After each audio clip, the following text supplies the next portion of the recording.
E aí, nesse momento, nós vamos falar de código de conduta, o tema da teoria à prática, que é o tema do próximo talk show.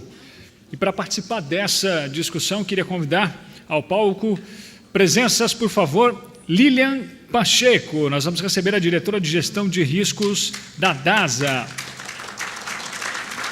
Obrigado. Tem também o senhor Carlos Alberto Marçal, que é superintendente de controladoria e finanças do Hospital Sírio-Libanês. Obrigado. Junto conosco também, Esther Miriam Flash, coordenadora do Grupo de Compliance Brasileiro do Escritório Trent e Rossi, da Watanabe Advogados. E, claro, a moderação desse talk show será promovida por Luiz Natel, da Abramed. Cadê o Luiz? Está aí? Isso. Luiz, eu vou deixar em suas mãos. Pois é. Por óbvio, aqueles que optarem pelo microfone também está valendo, mas O que é isso aqui? esse é o nosso WhatsApp, né? Grande esse WhatsApp, né? Olha só. De repente já começam aí eventuais perguntas, você já fica de posse delas. Gente, bom trabalho para vocês. Obrigado. Boa tarde a todos e a todas. Né? Em nome da Abramed, eu queria agradecer a essa oportunidade e, obviamente, falar depois do tópico anterior é desafiante. Eu queria começar esperando que esse nosso painel, né, o Código de Conduta, a gente possa, com as palestras da doutora Esther, do Marçal e da Lilian, a gente possa não só inspirar o setor, né, na implantação dos seus respectivos códigos de conduta, mas que a gente possa inspirar o pessoal lá de Brasília também.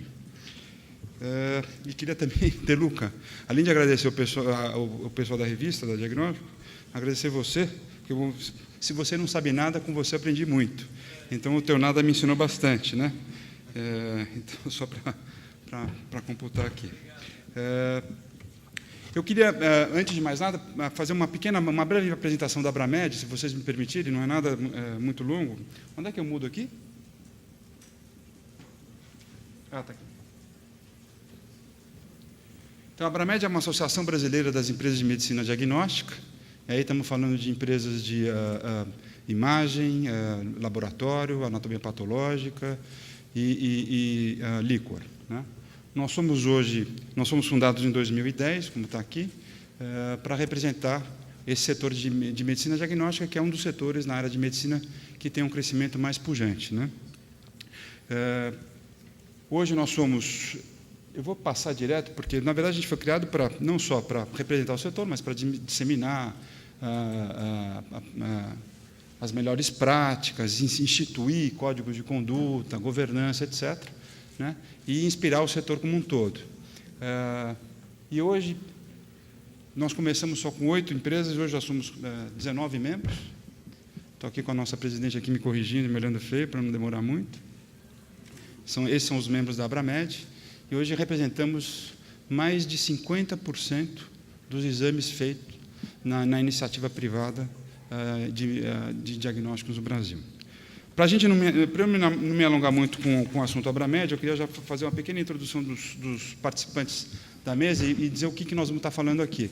Na verdade, a doutora Esther, que é eu vou fazer uma pequena qualificação dela, ela é sócia do Trent, Rossi e Watanabe, que agora em setembro foi condecorado com um prêmio Chambers Latin America, como, você não sabia disso que eu ia falar, mas eu vou falar, né? O melhor escritório de compliance da América Latina, né? O mais avançado em compliance na América Latina. Então, ela tem uma série de exemplos, uma série de cases para contar para nós do processo de compliance e estabelecimento de código de conduta. E, posteriormente, nós vamos ver os exemplos de aplicação de códigos de conduta, tanto no Hospital Sírio-Libanês quanto na DASA. Né?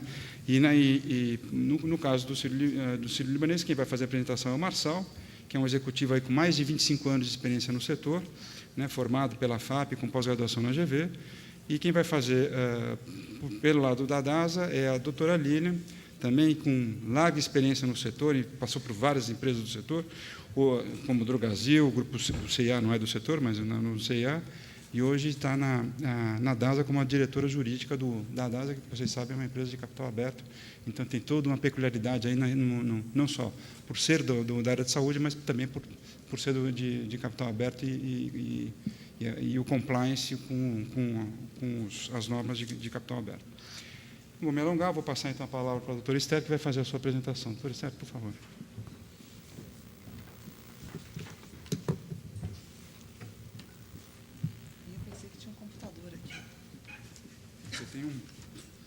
Tem um movedor aqui, acho que ele está aqui. Você aperta ele aqui, ele vai mudando aqui.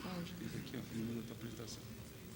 Isso, tá? Nessa outra. E para voltar é aqui? É aqui para voltar e esse aqui para apontar. Se você quiser apontar esse aqui. Bom, todo mundo já percebeu que eu sou bem ignorante com essa tecnologia toda, né? Boa tarde a todos. Em primeiro lugar, eu queria agradecer o convite para estar aqui, agradecer a Abramed, na pessoa da sua presidente, a doutora Cláudia, os meus copanelistas aqui, pelo convite, e os organizadores do evento. É um prazer estar aqui e é um prazer maior ainda falar de compliance, que é um tema que eu adoro. Eu poderia falar aqui a tarde inteira. Eu sei que vocês não querem me ouvir a tarde inteira, e nem temos tempo para isso, mas é um tema que eu adoro. Eu ouvi alguém hoje falar um pouco mais cedo que tem gente que acha chato. Eu adoro.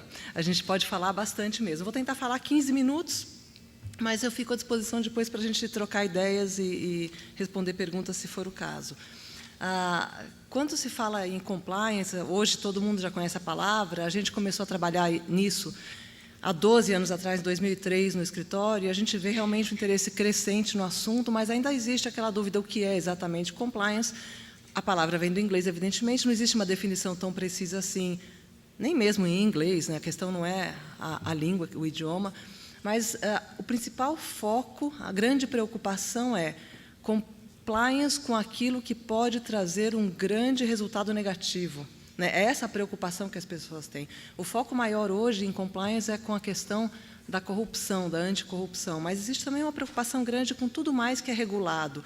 Quando os reguladores atuam fortemente, como a SEC faz, a Securities and Exchange Commission dos Estados Unidos, aí você se preocupa com compliance de qualquer coisa que eles estejam olhando, porque quando eles olham e acham, eles identificam o problema e vão atrás, o não compliance sai muito caro, não só do ponto de vista financeiro para a empresa, mas também do ponto de vista pessoal para as pessoas que estiverem envolvidas. Então, eu vou tentar falar do principal tema no Brasil hoje de compliance, que é a anticorrupção, mas a gente vamos sempre lembrar que compliance é mais amplo do que isso.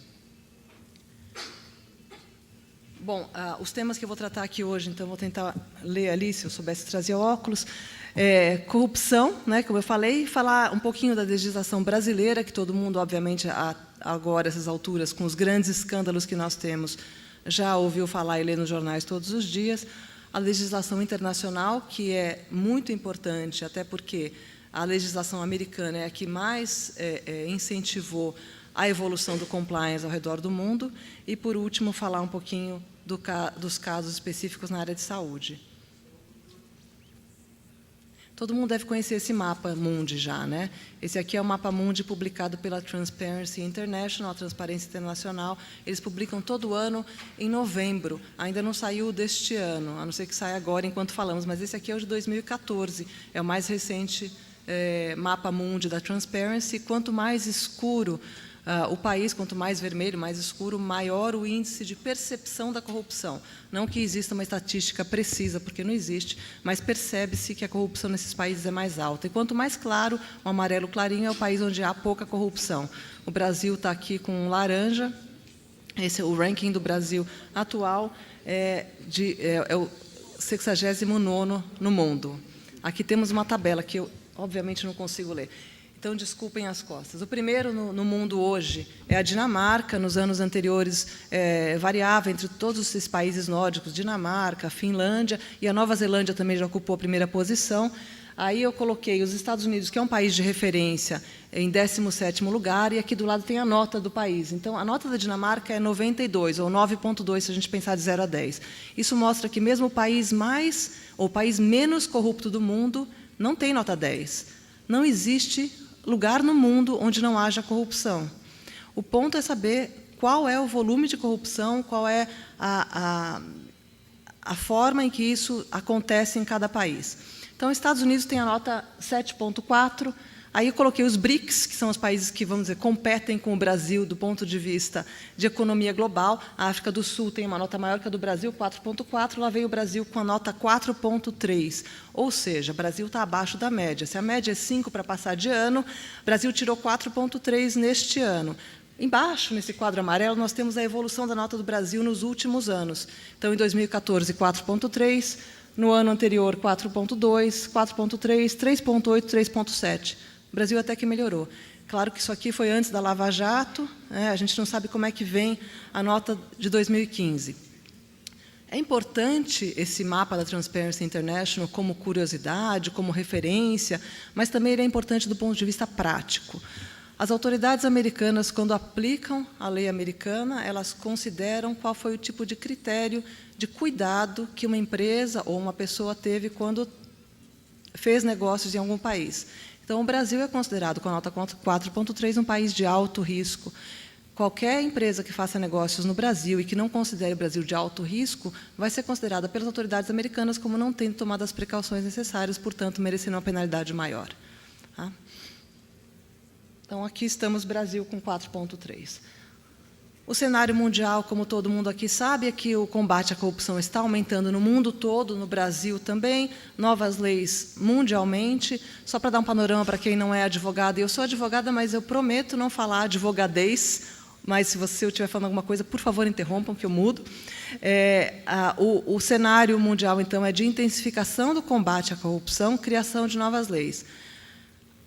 O FCPA, que é essa lei americana de que tanto se fala, ele é de 1977. 77, faz muito tempo, né? Já tem 38 anos.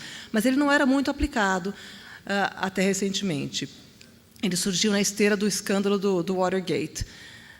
Depois disso, durante muitos anos, o único país que tinha realmente uma lei forte, ainda que não fosse aplicada, mas que no papel era significativa com relação à corrupção no estrangeiro, eram os Estados Unidos. Os outros países se preocupavam apenas com a corrupção dentro do seu território. Então, no Brasil e em todos os outros países do mundo, na grande maioria, era proibido, e ainda é, corromper um funcionário público dentro do seu próprio país, mas não fora. Isso mudou com a Convenção da OCDE, a qual o Brasil aderiu, e que se tornou lei interna em vários países do mundo. Foi aí, então, que a Europa deu uma grande guinada. Então, os países europeus, como a Alemanha, a França, mudaram suas legislações internas por causa dessa convenção. E agora o mundo todo acabou que teve que entrar nessa nova onda mundial, que era uma onda mais americana, se tornou uma onda mundial. Graças à Convenção da OCDE também, o Brasil sofreu bastante pressão dos seus pares para mudar a legislação interna, e a lei mudou aqui. Então, em 2013, surgiu uma nova lei, que todo mundo fala da nova lei anticorrupção, é essa. Essa lei é de 2013 entrou em vigor em janeiro de 2014 e foi regulamentada por um decreto em março de 2015. Mas ela já estava em vigor em 2014, desde janeiro. Então, qualquer ato que possa caracterizar uma violação dessa lei, que tenha acontecido após janeiro, 29 de janeiro de 2014, já está sujeito às sanções da nova lei. Vou falar um pouquinho dela daqui a pouco. O Código Penal, todo mundo conhece, eu não vou perder muito tempo aqui, o Código Penal contém os crimes. E, no Brasil, crime, quem comete é a pessoa física. Então, o Código Penal só se aplica a nós, pessoas físicas, e não às empresas. Quem comete um crime está sujeito a penas que são de prisão, como todo mundo sabe, restritivas de liberdade, mas também penalidades financeiras que não são muito impactantes. A prisão se aplica somente aos indivíduos. Isso é totalmente diferente de países de tradição anglo-saxã, nos Estados Unidos, na Inglaterra, onde existe o crime da pessoa jurídica. Aqui não, só existe um crime de pessoa jurídica no Brasil, que é na área ambiental. Mas voltando, e isso não nos interessa agora, então, voltando à questão da corrupção, até recentemente, quem podia ser penalizado por corrupção era a pessoa física apenas. E a gente sabe que, tradicionalmente, não era um crime de grande interesse. Nos últimos anos, a gente tem visto as grandes operações da Polícia Federal, principalmente, também tem da estadual, mas principalmente da federal, operações grandes, todas com codinome, como a Operação Caixa de Pandora, a Operação Déjà Vu, nenhuma tão grande quanto a Operação Lava Jato. Mas são operações grandes, e a gente sabe, eu mesma sei, porque a gente trabalhou em muitas dessas operações, pelas empresas. Por que as empresas ficavam preocupadas? Porque as empresas sofriam sanções nos Estados Unidos. Aqui não. Agora, com a nova lei, as empresas vão sentir também as sanções dessas operações da Polícia Federal e das polícias estaduais. Então, o crime já existia, o crime era, até algum tempo atrás, somente corromper um funcionário público brasileiro, foi alterado o Código Penal, inseriu-se um parágrafo, ninguém nem prestou atenção nisso, para caracterizar como crime corromper um funcionário público estrangeiro. Então, se um brasileiro vai para a Argentina e tenta pagar ou paga uma propina para um guarda de trânsito não aplicar uma multa, ele está violando a lei brasileira, o Código Penal brasileiro. Isso agora já é lei, está claro, e ninguém aplica porque não tem repercussão alguma no Brasil. Esse é o fato. Existe também uma outra lei que é bastante antiga já, não tão antiga quanto o Código Penal, que é de improbidade administrativa, que todo mundo pensa que se aplica só aos funcionários públicos, mas essa lei se aplica também às empresas. Por quê?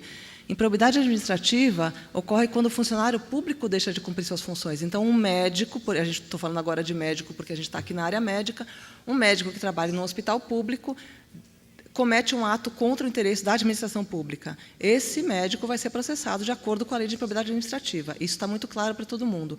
Funcionário público. O que acontece é que, com base na mesma lei, a empresa ou a pessoa particular que deu origem àquele ato lesivo, essa pessoa ou essa empresa também pode e vai ser processada. Existem muitos casos no Brasil hoje de empresas sendo processadas pelo Ministério Público, são ações civis públicas, por terem violado a lei de improbidade, que é anterior a 2014. Então, está aqui o slide. Esses slides depois vocês podem ter acesso, acho que a organização pode disponibilizar para vocês. E a lei nova, a lei anticorrupção, como eu disse, é 2013, entrou em vigor em janeiro de 2014, está em vigor. E essa lei aqui diz que essa lei se aplica somente às empresas, não às pessoas físicas. E ela diz que a empresa vai ser punida se ela cometer certas violações. E aí não é só corrupção, também tem outros tipos de fraude contra a administração pública, seja ela brasileira ou estrangeira. Qualquer tipo de fraude contra a administração pública, é bem genérica a linguagem da lei, e também corrupção. O que é corrupção? É só andar com uma maleta de dinheiro e pagar a maleta de dinheiro para um funcionário público? Claro que não. O conceito de corrupção é muito mais amplo e envolve congressos, por exemplo. Nós temos casos concretos, aqui eles não saem tanto na mídia, de questões relativas a congresso. Uma empresa farmacêutica, uma empresa fabricante de medical devices, de implantes e outros tipos de produtos médicos. Ela paga para um médico participar no congresso. Ela paga a viagem, ela paga o hotel, ela paga a inscrição no congresso. Tudo isso a gente sabe que é bastante comum. O médico nem participa, o médico nem fala inglês, não assina a lista de presença. O que foi essa viagem, então? O que as autoridades americanas já decidiram muito claramente é que isso é uma propina. No Brasil, não existem decisões ainda tão claras, mas lá nos Estados Unidos já isso está muito mais avançado do que aqui. A gente vê essa tendência muito clara aqui. Essa lei brasileira, a lei nova, se aplica a funcionários públicos, não a funcionários privados. O funcionário público é um médico que trabalha para um hospital público, ainda que parcialmente. Outros também são funcionários públicos, claro, um diretor que não seja médico, vários agentes públicos, o pessoal da comissão de licitação, o pregoeiro, etc. Vou passar bem rápido aqui, porque já me deram sinais aqui de tempo. A lei anticorrupção tem sanções administrativas, que são aplicadas automaticamente pela autoridade administrativa, e tem as sanções que são aplicadas só com ordem judicial. E na primeira coluna, que são as sanções administrativas, a gente tem a sanção pecuniária, que é uma multa que vai de 0,1% até 20% do valor do faturamento daquela empresa no ano anterior, e a publicação da decisão, o que faz com que as autoridades de outros países também tomem conhecimento logo de imediato. Só olhando para as administrativas aqui, a gente percebe que as empresas vão ter uma preocupação, já tem uma preocupação muito grande em evitar esse tipo de multa. A multa pode ser muito pesada. O que as empresas vão fazer, então, para poder evitar? Elas vão achar o único caminho que a lei dá para diminuir essa multa, são dois: colaborar nas investigações e, anteriormente, ter um programa de integridade, que é o jeito que colocaram na lei de chamar o programa de compliance. Então, se você tem um programa de compliance efetivo, robusto, isso já automaticamente vai diminuir o valor da multa. As leis internacionais, eu falei rapidinho do FCPA, que é o Foreign Corrupt Practices Act, eu trago aqui porque é a lei mais aplicada no mundo em tema de corrupção. Essa lei aqui, eu já dei o cenário, ela tem um capítulo anticorrupção, e também tem dois capítulos depois que são chamados de contábeis, são de controles internos e de Books and Records, que é como é registrado o pagamento, ou os pagamentos e despesas nos livros da empresa. O FCPA, então, tem uma aplicação bastante ampla. A lei brasileira não fala nesses capítulos contábeis, mas o legislador percebeu a diferença e, quando regulamentou a lei, quando emitiu o decreto em março deste ano, colocou lá que um programa de compliance só vai ser considerado efetivo para fins da lei se ele tiver capítulos também de controles internos e Books and Records. Então, aproximou mais ainda a lei brasileira do FCPA. Outro ponto importante para se falar é que a lei brasileira é, na verdade, tão forte quanto a FCPA e mais ampla, porque ela fala de outras fraudes que não só a corrupção. Obrigada. A quem se aplica o FCPA?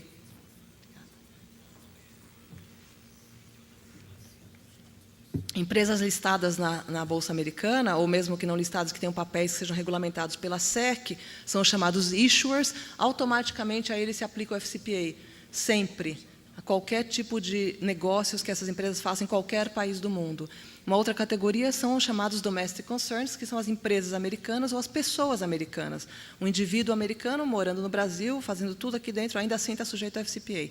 E a última categoria são outras pessoas, são pessoas que não são nem issuers e nem domestic concerns, mas que têm alguma ligação com os Estados Unidos naquele assunto. Por exemplo, se os atos foram praticados dentro do território americano, se os atos praticados foram parcialmente praticados no território americano, se, de alguma forma, usou-se empresas americanas para consumar aquele ato. Então, um exemplo típico que a gente vê muito são pagamentos feitos através do sistema bancário americano. A propina é paga para um operador que tem uma conta nas Ilhas Virgens.